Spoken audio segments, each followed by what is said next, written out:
Let me ask you a question. How much short form content do you actually watch on YouTube?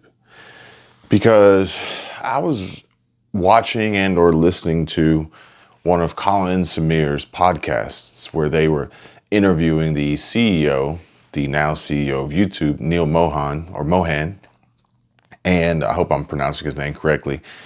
And in this discussion, they explained why or ultimately how they saw so much growth from their short form content creation in previous years, or last year essentially, when short form content was really rolling out through YouTube, and the growth that it brought to their channel in regard to subscribers.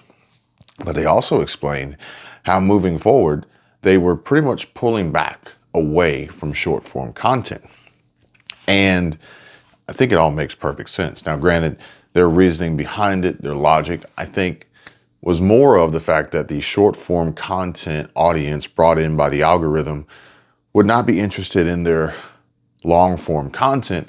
And long form is really, putting it lightly, as their long form content is now approaching over 2 hours in length, with some really, really great guests, some amazing interviewers or interviewees, or some of these instances actually turning into a cohesive think tank, basically, of conversation and discussion, where if you speak that language, then you are literally the fly on the wall and privy to an opportunity that very, very few would ever have the opportunity to be included on, all for free, or at least, at the very least, the cost of a few ads to watch throughout this video. I have a YouTube premium subscription, so I don't have to be interrupted by the ads, but I do pay a price for it every month. However, that's neither here nor there.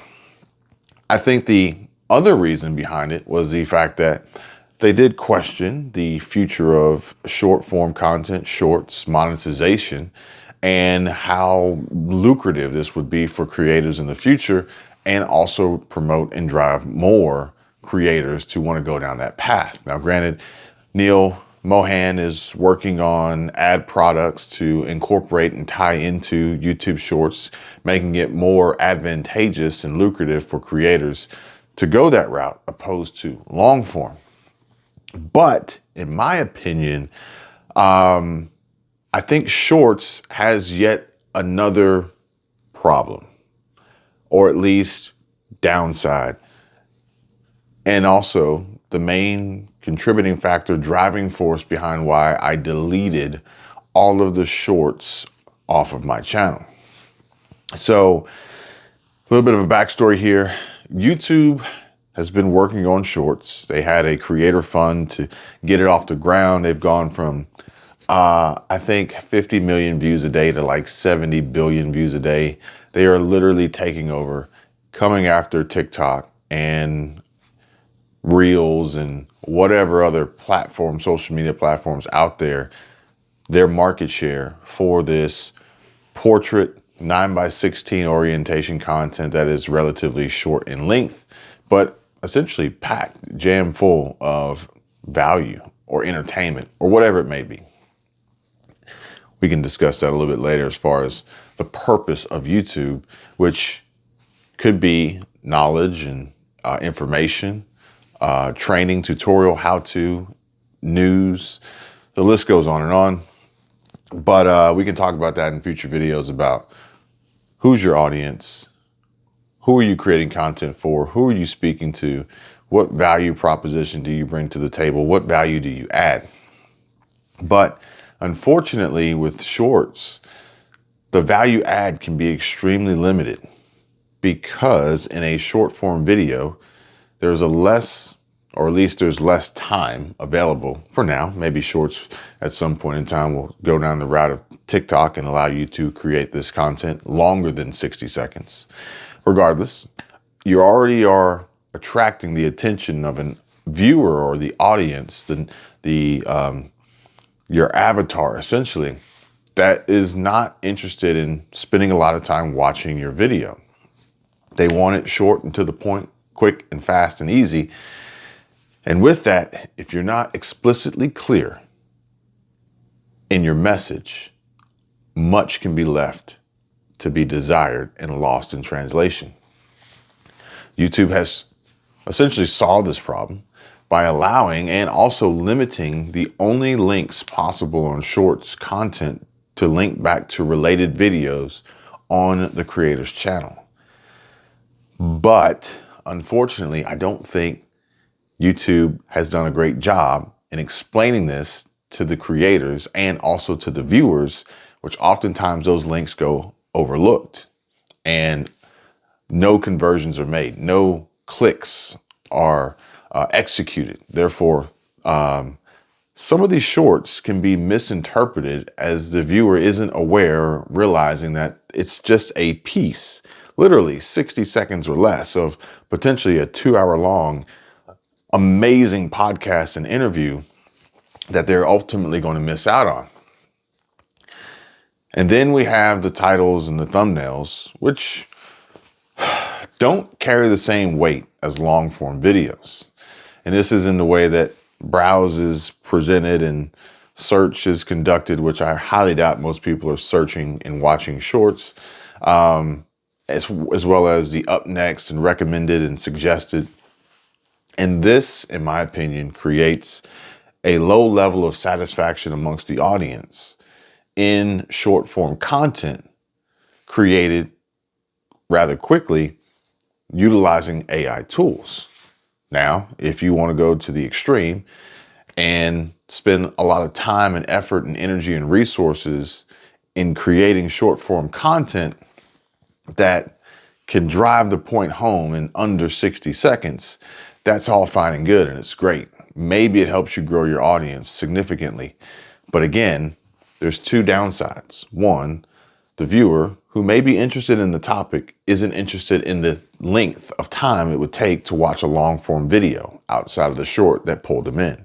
And two, your return on investment in regard to monetization and revenue is literally pennies in comparison to what you could earn on a long form video, or literally a portrait orientated video that's over 60 seconds, or a landscape orientation 16:9 video, or cinematic 4:3, or whatever you want to, whatever size you want to. I don't know what the other one is, 21 by something, that is under a minute.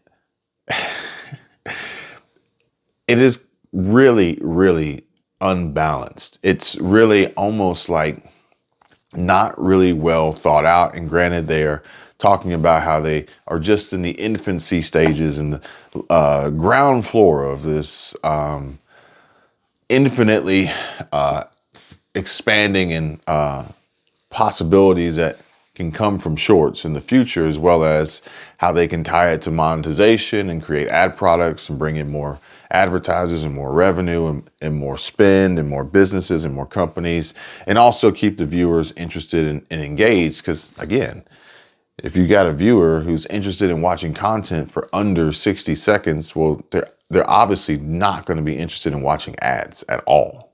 No way, no how.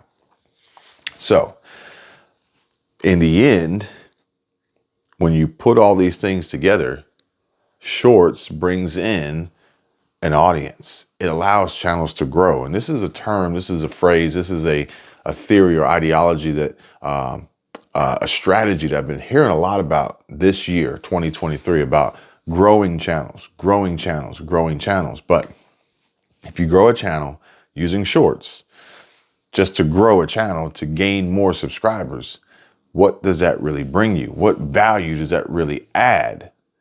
And how can that hurt you in the long run with your long form content?